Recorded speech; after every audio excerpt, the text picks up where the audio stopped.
While it is known that public spaces can carry a variety of germs and bacteria, sometimes it is easy to forget that germs can show up even in the safety of your own home.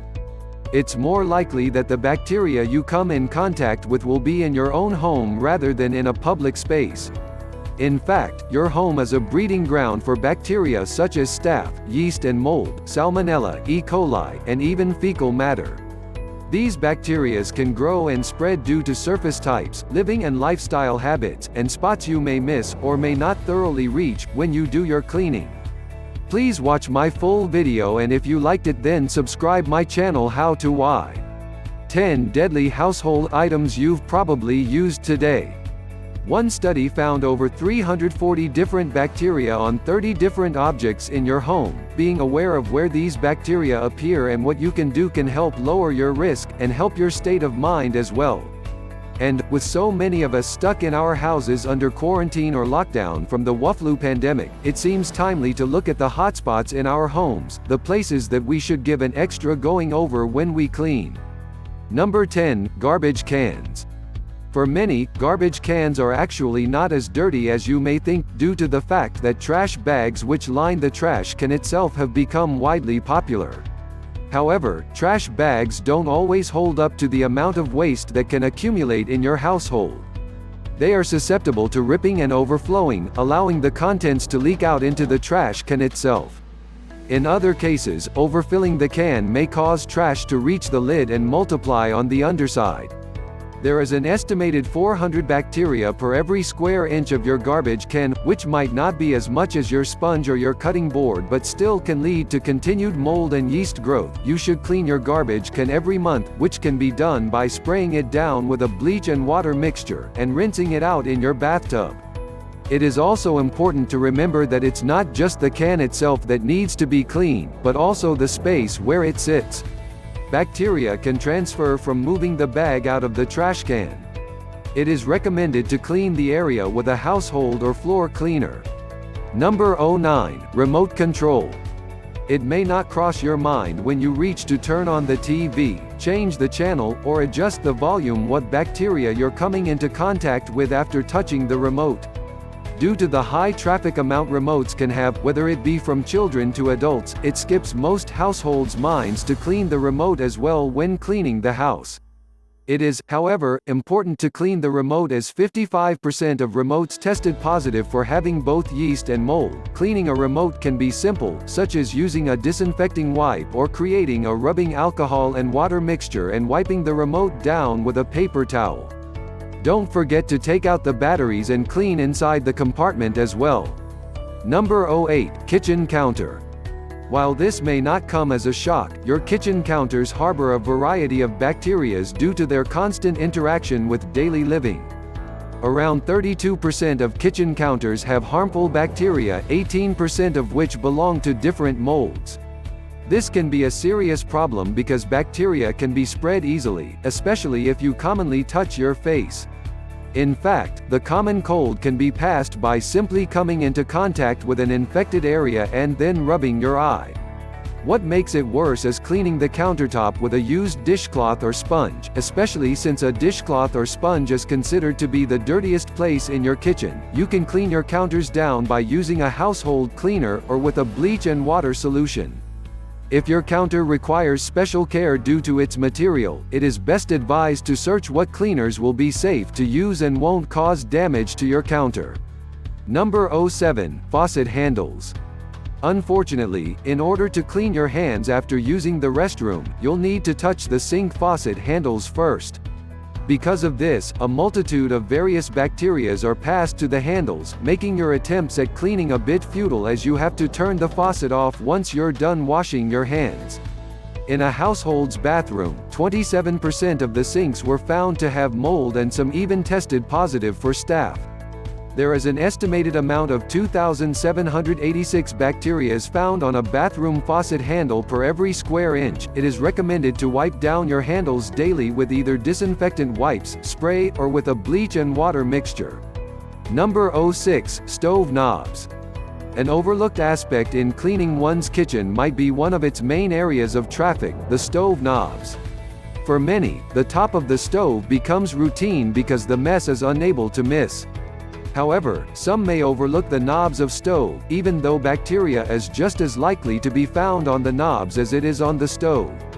In fact, 14% of stove knobs have coliform bacteria, while evidence found that 1/3 of stove knobs were covered in mold and yeast.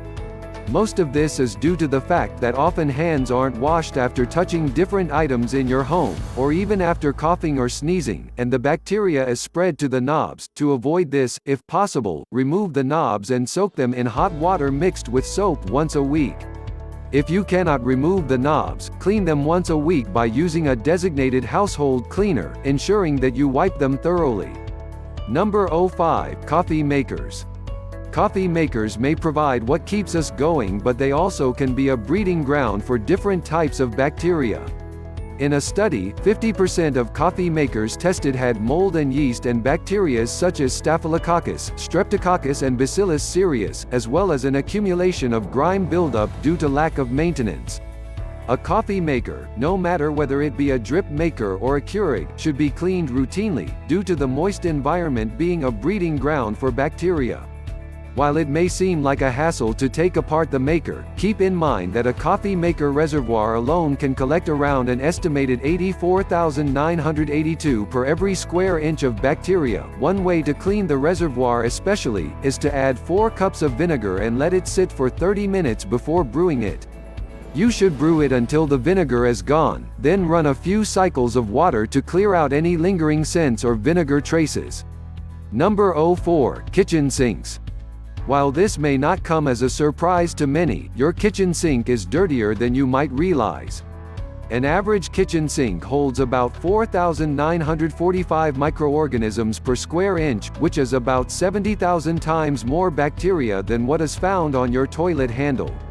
That's right, because of the amount of usage of your sink, whether it be raw meat to food left in your fridge, your sink is a breeding ground for bacteria because of the moist environment it provides and the food that can help feed the bacteria which grows. Not to mention the soap deposits which can form. Around 45% of sinks have coliform bacteria and 27% tested positive for the presence molds. In fact, there is more E. coli found in your kitchen sink than in a toilet before or after usage. Cleaning your sink is important. Depending on your sink type, you can fill it with warm water and a small amount of bleach and let it sit for a few minutes before draining it. You can also scrub your sink by using a mix of lemon and powdered borax to get the nooks and crannies of your sink and help with any smells. Number 03. Cutting board. Cutting boards can come into contact with a variety of different bacteria, whether it be from your raw meat or the fruits and vegetables you're cutting up. However, without taking proper cleaning precautions, your cutting board can become a harbor for these different bacteria. Cutting boards that aren't properly maintained can harbor an average of 18% of coliform bacteria and 14% of yeast and mold. While this may not seem like a lot, cutting boards are 200 times more likely to contain fecal bacteria than a toilet seat. This is due to not taking proper cleaning precautions, especially because bacteria can multiply in the grooves and scars caused by knives. You can clean your plastic boards by placing them in the dishwasher during a cycle and monitor the wear on the board. If you have a wooden board, you can soak the board with a bleach and water mixture, or a vinegar and water mixture, for only a few minutes before rinsing it with hot water and allowing it to air dry. It is recommended that you use separate cutting boards, if possible, for different kitchen items. Number 02. Toothbrush holder. It might not cross your mind when you're picking up your toothbrush how much bacteria has accumulated on it. However, before you put that toothbrush in your mouth, consider the last time you've cleaned it, if you have, and its location in your bathroom. The average toothbrush is a hotbed for different bacteria, such as mold and yeast, as well as staph and coliform.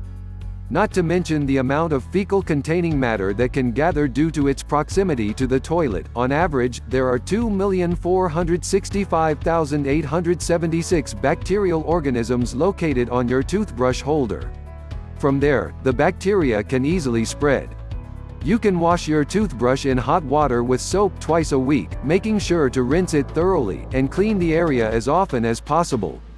It is recommended that you also store your toothbrush in less open spaces to avoid contamination. Number 01. Dish sponges. It may come as a surprise, or not one at all, that the dirtiest place in your house is your kitchen sponge. Despite its main use being to clean, your sponge has an estimated 321,629,869 microorganisms living in every gram of your sponge. According to a study, an estimated 75% of dish sponges had Salmonella, E. coli, and fecal matter inside of the sponge, a shocking percentage, considering a bathroom faucet only has 9%. The study also found that 86% of sponges also harbor yeast and mold, and another 18% have staph bacteria. You should consider throwing your sponges away every 2 weeks, and in the meantime you can clean your sponge by soaking it in a bowl of water and a small amount of bleach. If you are opposed to sponges in general, you can trade your sponges in for a dish rag. Just remember, your rag needs to be cleaned just as frequently. Throwing it in a hot water cycle with some bleach will help do the trick. Thanks for watching.